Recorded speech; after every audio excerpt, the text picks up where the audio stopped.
Hello बच्चों, कैसे हो आप। अब हम लोग उपहार का दूसरा भाग देखेंगे जिसमें हम लोग प्रश्न उत्तर देखेंगे।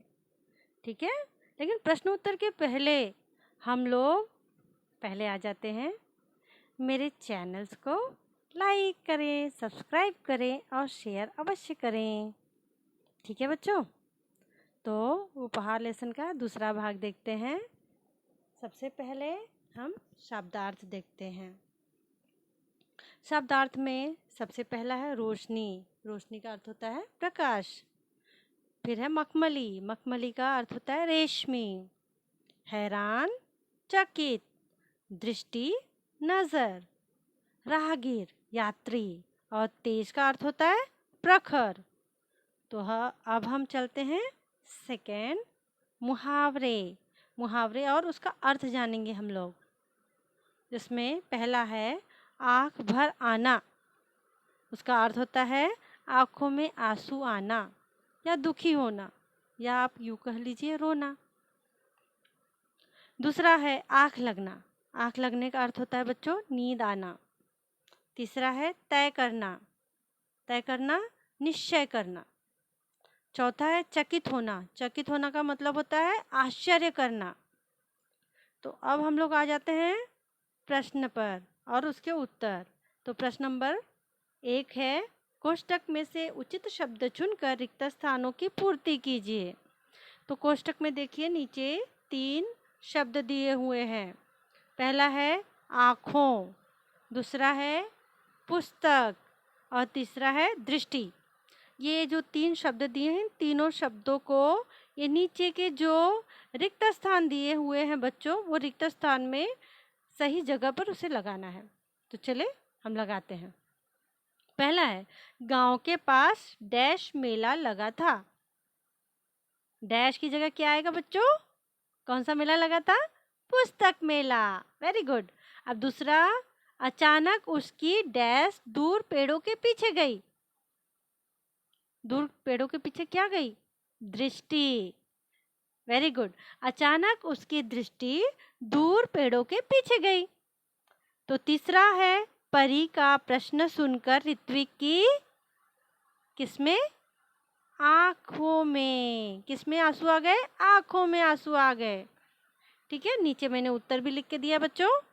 ठीक है, यहाँ से आप कॉपी कर लेना। अब हम लोग प्रश्न नंबर 2 की तरफ बढ़ते हैं।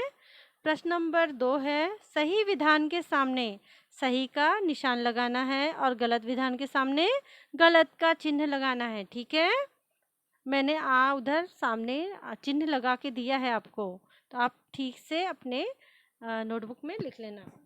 सबसे पहले, ऋत्विक अपने पिता के साथ मेला देखने जाना चाहता था। बताओ, दे स्टोरी सुनी ना आपने, तो बताओ जाना चाहता था पिताजी के साथ। जाना तो चाहता था लेकिन पिताजी के साथ नहीं, तो मतलब ये गलत है। फिर दूसरा है, परी ने ऋत्विक की परीक्षा ली। परीक्षा ली थी ना परी ने ऋत्विक की, है ना, ईमानदारी की परीक्षा, तो मतलब ये सही है। ऋत्विक को रास्ते में लाल रंग की एक पोटली मिली। पोटली मिली थी ना, वो भी लाल ही रंग की, तो ये सही है। फिर चौथा है, ऋत्विक ने पोटली खोलकर देखी। ऋत्विक ने पोटली खोलकर देखी थी क्या बच्चों? नहीं, नहीं देखी थी, क्योंकि ऋत्विक तो ईमानदार लड़का था, इसलिए उसने पोटली खोलकर नहीं देखी थी, तो ये गलत है। और लास्ट है 5वां, सब ऋत्विक को पुस्तक मित्र कहने लगे। कहने लगे थे ना, मतलब सही है। तो ये हो गया। अब हम लोग प्रश्न नंबर 3 की तरफ बढ़ते हैं। प्रश्न नंबर 3, किसने किससे कहा? तो ये देख लेते हैं किसने किससे कहा है। तो पहला है, तुम यहाँ उदास क्यों बैठे हो? किसने किससे कहा? बताओ बताओ। परी ने ऋत्विक से कहा है। फिर दूसरा है, मेरी पोटली गिर गई है कहीं रास्ते में। ये किसने कहा? राहगीर ने ऋत्विक से कहा है। फिर तीसरा है, और कोई पहचान बताओ।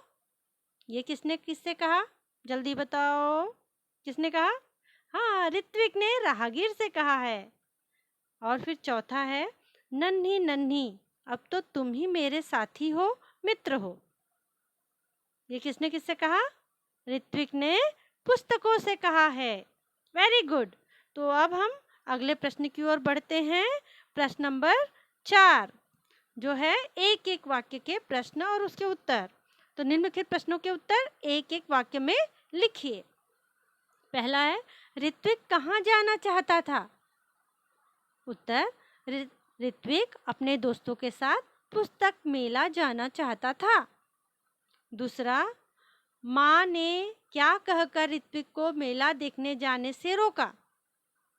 उत्तर है, घर में कोई बड़ा नहीं है, तुम अकेले कैसे जाओगे इतनी दूर? तीसरा, पेड़ों के पीछे कौन खड़ा था? उत्तर है, पेड़ों के पीछे सुनहरे पंखों वाली एक परी खड़ी थी। चौथा है, परी ने ऋत्विक से क्या पूछा? उत्तर, तुम यहाँ उदास क्यों बैठे हो? ठीक है, ये चारों प्रश्न के उत्तर आप अपनी नोटबुक में लिख लेना। अब हम प्रश्न नंबर 5 की ओर बढ़ते हैं बच्चों। प्रश्न नंबर 5 है, निम्नलिखित शब्दों के समानार्थी शब्द कहानी से ढूंढकर लिखिए। ठीक है, अपनी मन से नहीं इसका समानार्थी शब्द देना है, बल्कि जो कहानी आपको मैंने बताई उस कहानी को आप फिर से पढ़ना और फिर उसमें से इसका समानार्थी शब्द ढूंढना। ठीक है, फिलहाल मैंने इधर आपको उत्तर बता दिया है।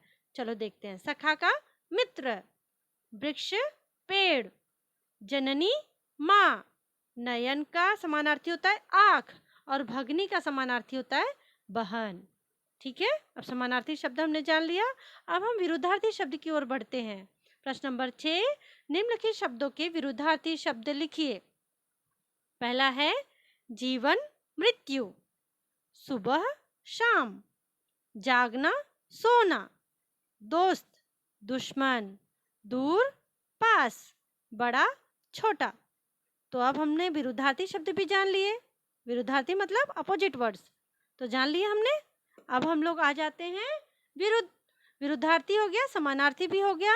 अब हम लोग आ जाते हैं प्रश्न नंबर 7 की ओर, जो है शब्दों के बहुवचन रूप लिखिए। बहुवचन, एक वचन शब्द दिए हुए हैं बच्चों, उसका हमको बहुवचन रूप लिखना है।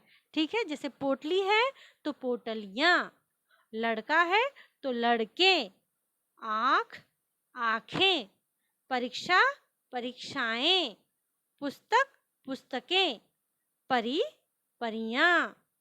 ठीक है बच्चों, समझ गए? तो अब हम लोग प्रश्नोत्तर भी देख लिए। तो अब समय आ गया बाय बाय कहने का, लेकिन उसके पहले मेरे चैनल को लाइक करें, सब्सक्राइब करें और शेयर करें, और हाँ, बेल आइकॉन दबाना ना भूलें। ठीक है, धन्यवाद, बाय।